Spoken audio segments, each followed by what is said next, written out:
ஒரு மனிதன் 10 பட்டங்கள் வாங்கியிருக்கலாம், நூற்றுக்கணக்கான புத்தகங்களை படித்திருக்கலாம், ஆயிரக்கணக்கான தகவல்களை தெரிந்து வைத்திருக்கலாம். ஆனால் அவர் கற்றதை இன்னொருவருக்கு புரிய வைக்க முடியவில்லை என்றால் அந்த அறிவின் பயன் என்ன? நம்முடைய மூளையிலும் இதே போன்ற ஒரு விஷயம் நடக்கிறது. ஒரு நியூரானில் தகவல் உருவாகிறது. அந்த தகவல் அடுத்த நியூரானுக்கு சரியாக பரிமாறப்பட வேண்டும். அதற்கான கம்யூனிகேஷன் சிஸ்டமில் நியூரோ டிரான்ஸ்மிட்டர் முக்கிய பங்கு வகிக்கின்றன. தகவல் உருவாகிறது என்பதற்கும் அந்த தகவல் சென்றடைகிறது என்பதற்கும் வித்தியாசம் இருக்கிறது. மனித அறிவுக்கும் இதே உண்மைதான். இதைத்தான் 2000 ஆண்டுகளுக்கு முன்பே திருவள்ளுவர் ஒரு மலரின் மூலம் நமக்கு அழகாக சொல்லியிருக்கிறார். அந்த குறள் என்ன தெரியுமா? குறள் 650. இனுருழ்த்து நாறா மலரணையர் கற்ற துணர விரிந்துரையாதார். தாம் கற்ற கல்வியை மற்றவர்கள் புரிந்து கொள்ளும் வகையில் தெளிவாகவும் விரிவாகவும் எடுத்துச் சொல்ல தெரியாதவர்கள் கொத்தாக பூத்திருந்தாலும் மனம் வீசாத மலர்களை போன்றவர்கள். வள்ளுவர் இங்கே கற்றவர் அறிவில்லாதவர் என்று சொல்லவில்லை. அவர் சொல்ல வருவதே வேறு. கற்ற அறிவை மற்றவர்கள் உணர்ந்து கொள்ளும் வகையில் வெளிப்படுத்த முடியாதவர்களின் அறிவு பிறருக்கு பயனளிக்காமல் போய்விடுகிறது. ஒரு சின்ன சயின்ஸ் கனெக்ஷன். நமது மூளையில் ஒரு நியூரான் தகவலை உருவாக்குகிறது. அந்த தகவல் அடுத்த நியூரானுக்கு சென்றடையும் போதுதான் கம்யூனிகேஷன் தொடர்ந்து நடைபெறுகிறது. அதாவது தகவல் இருப்பது மட்டும் போதாது, அது சரியான இடத்திற்கு சென்றடைய வேண்டும். அதேபோல்தான் மனிதர்களிடமும் நம்மிடமும் எவ்வளவு அறிவு இருந்தாலும் அதை மற்றவர்கள் புரிந்து கொள்ளும் வகையில் சொல்ல முடியவில்லை என்றால் அந்த அறிவின் பயன் குறைந்து விடுகிறது. இதைத்தான் வள்ளுவர் மனம் இல்லாத மலர் என்ற அழகான உவமையால் எடுத்து காட்டுகிறார். ஏன் வள்ளுவர் மலருடன் ஒப்பிடுகிறார்? ஒரு தோட்டத்தில் ஒரு அழகான மலர் பூத்திருக்கிறது என்று நினைத்து கொள்ளுங்கள். அது பெரிய மலர். அதன் நிறம் அழகாக இருக்கிறது. பல இதழ்கள் இருக்கின்றன. பார்ப்பதற்கு மிகவும் அழகாக இருக்கிறது. ஆனால் அதில் எந்த மனமும் இல்லை. அந்த மலரை பார்த்து நாம் ரசிக்கலாம். ஆனால் அதன் நறுமணம் நம்மை சென்றடையாது. அதேபோல ஒருவரிடம் மிகப்பெரிய கல்வி இருக்கலாம், அறிவு இருக்கலாம், திறமை இருக்கலாம். ஆனால் அவர் அறிந்ததை மற்றவர்கள் புரிந்து கொள்ளும் வகையில் எடுத்து சொல்ல முடியவில்லை என்றால் அந்த அறிவின் நறுமணம் பிறரை சென்றடையாது. இதைத்தான் குறள் 650 சொல்லும் மிகப்பெரிய வாழ்க்கை பாடம். இப்போ நம்ம எக்ஸாம்பிளுக்கு ஆசிரியரே எடுத்துப்போமே. ஒரு ஆசிரியரிடம் மிகப்பெரிய அறிவு இருக்கிறது என்று வைத்துக்கொள்ளுங்கள். அவர் பல புத்தகங்களை படித்திருக்கிறார், பல வருடம் படித்திருக்கிறார். ஒரு பாடத்தை பற்றி அவருக்கு ஆழமான அறிவு இருக்கிறது. ஆனால் அவர் வகுப்பறையில் அந்த பாடத்தை மாணவர்களுக்கு புரியும் வகையில் சொல்ல முடியவில்லை என்றால் மாணவர்கள் குழப்பமாகவே இருக்கிறார்கள். இப்போ இந்த ஆசிரியரிடம் அறிவில்லையா? அப்படிலாம் ஒன்றுமில்லை. அறிவு இருக்கிறது. ஆனால் அந்த அறிவு மாணவர்களிடம் சென்று சேரவில்லை. இதைத்தான் வள்ளுவர் சொல்லும் கருத்து. இங்க இன்னொரு முக்கியமான விஷயமும் இருக்கிறது. நன்றாக பேசுவது என்றால் நிறைய பேசுவது என்ற அர்த்தமில்லை.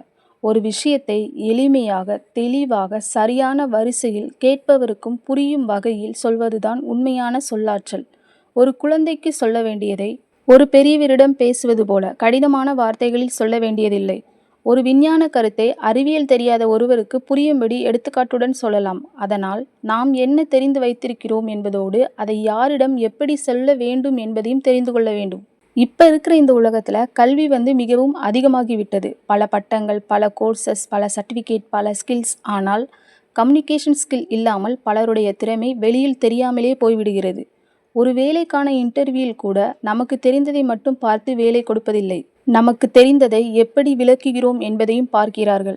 ஒரு மீட்டிங்கில் நமக்கு நல்ல ஐடியா இருக்கலாம். ஆனால் அந்த ஐடியாவை தெளிவாக சொல்ல முடியவில்லை என்றால் வேறொருவரின் ஐடியா முன்னிலைக்கு வந்துவிடும். அதனால் அறிவு ப்ளஸ் வெளிப்படுத்தும் திறன் அதிகமான பயன்.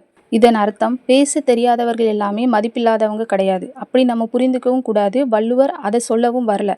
ஒருவரிடம் இருக்கும் கல்வி மற்றும் அறிவு அது பிறருக்கும் புரியும் வகையில் வெளிப்பட்டால்தான் அதன் முழு பயன் கிடைக்கும் என்பதுதான். சிலர் மிகவும் அமைதியாக இருப்பார்கள். சிலருக்கு பொதுவாக பேசுவதில் தயக்கம் இருக்கும். அந்த தயக்கம் அவர்களிடம் அறிவு இல்லை என்று அர்த்தமல்ல. பேசும் திறனும் ஒரு கற்றுக்கொள்ளக்கூடிய திறமையே. இன்று நம்மால் சரியாக பேச முடியவில்லை என்றால் நாளை பயிற்சியின் மூலம் அதை மேம்படுத்த முடியும்.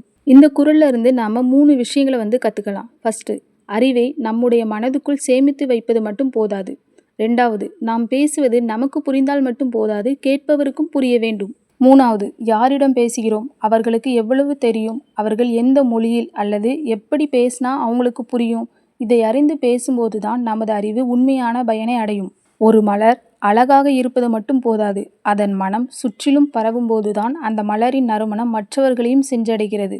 அதே போல நம்மிடம் இருக்கும் அறிவும் பிறரை சென்றடைய வேண்டும். நாம் கற்றதை மற்றவர்கள் புரிந்து கொள்ளும் வகையில் சொல்லும்போது நமது அறிவு நமக்கு மட்டும் சொந்தமானதாக இல்லாமல் மற்றவர்களின் வாழ்க்கைக்கும் பயனுள்ளதாக மாறுகிறது. அதனால்தான் வள்ளுவர் சொல்கிறார், இனுருள்து நாறா மலரனைய கற்ற துணர விரிந்துரையாதார். அறிவு என்பது நமக்குள் இருக்கும் வெளிச்சம். அந்த வெளிச்சத்தை மற்றவர்களுக்கும் காட்டுவதுதான் உண்மையான சொல்லாற்றல். நாம் எவ்வளவு படித்திருக்கிறோம் என்பது முக்கியம்தான். ஆனால் நாம் கற்றதை எவ்வளவு பேருக்கு புரிய வைக்கிறோம் என்பதுதான் அந்த அறிவின் பயனை பெரிதாக்கிறது. இதைத்தான் 2000 ஆண்டுகளுக்கு முன்பு திருவள்ளுவர் நமக்கு கற்றுக் கொடுத்த கம்யூனிகேஷன் லெசன். திருக்குறள் என்பது வெறும் மனப்பாடம் செய்வதற்காக மட்டுமல்ல, நம் வாழ்க்கையை புரிந்து கொள்வதற்காகவும் திருக்குறளை கற்றுக்கொள்வோம். இந்த வீடியோ உங்களுக்கு பிடிச்சிருக்குன்னு நினைக்கிறேன். ஸோ மறக்காமல் சப்ஸ்கிரைப் பண்ணிக்கோங்க, லைக் பண்ணுங்கள், உங்கள் ஃப்ரெண்ட்ஸ் அண்ட் ஃபேமிலிக்கு ஷேர் பண்ணுங்கள். இப்படி ஒவ்வொரு குறளையும் இன்றைய வாழ்க்கையோடு இணைத்து புரிந்து கொள்ள விரும்பினால் இந்த பயணத்தில் தொடர்ந்து இணைந்திருங்கள். வள்ளுவர் சொன்ன வார்த்தைகளை படிப்போம், அதன் அர்த்தத்தை புரிந்து கொள்வோம், அதை நம் வாழ்க்கையில் நடைமுறைப்படுத்துவோம். Thank you for watching, friends.